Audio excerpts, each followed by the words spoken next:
Well, we're back. It's night 18, and we're drinking. My friend Robin told me about this. This is called Tanteo, and it's jalapeno tequila.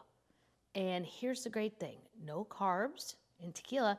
And then if you mix it with Fresca, or as I called it earlier, like a 1,000-year-old person in my head, that white soda.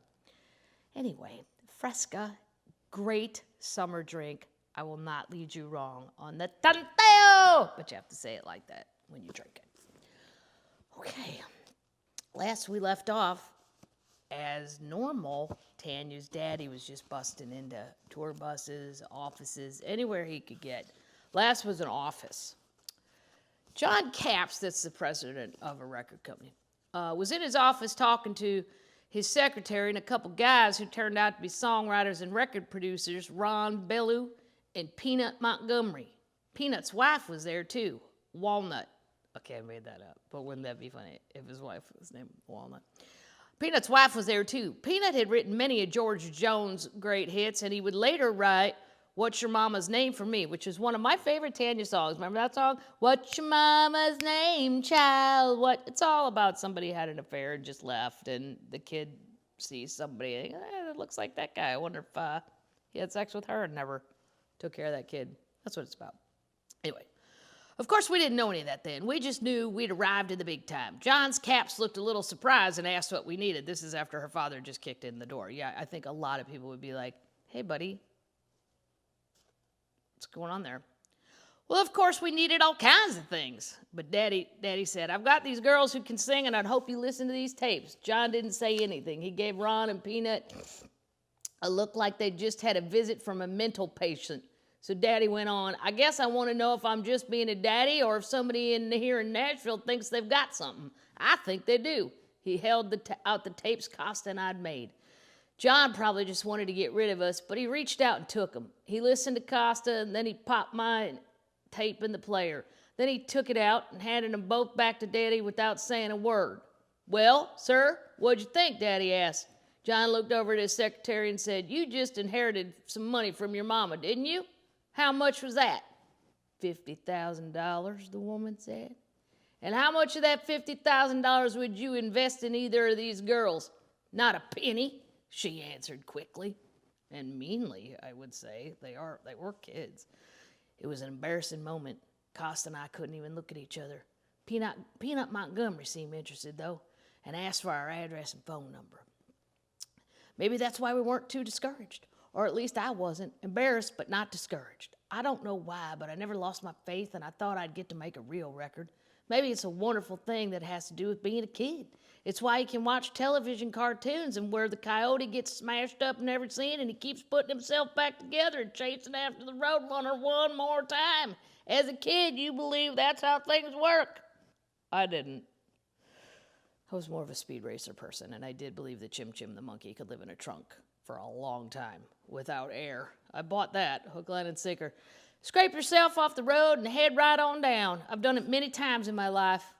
Next, we headed over to RCA Record. I'm sure they were thrilled. Where Eddie Arnold was still riding high after 20 years of hits. His Then You Can Tell Me Goodbye, I don't know it, had been number one on Billboard for 2 straight weeks that year. RCA was then home to Connie Smith, Skeeter Davis, Jimmy Dean. Oh, is that the same one who makes the sausage I like? I don't know. Porter Wagner, Dolly Parton, Jerry Reed, Charlie Pride, Willie Nelson, and Waylon Jennings. And the label was still having hits with Jim Reeves Records. And he'd been dead since 1964! Exclamation point.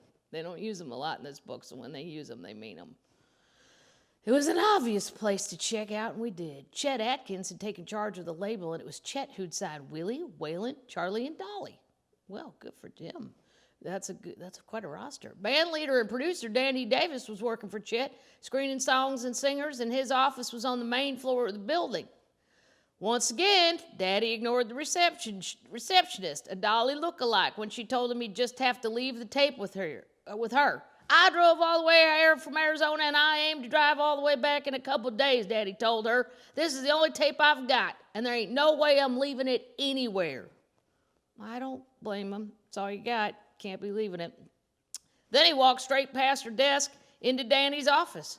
Once again, I was thinking, oh man.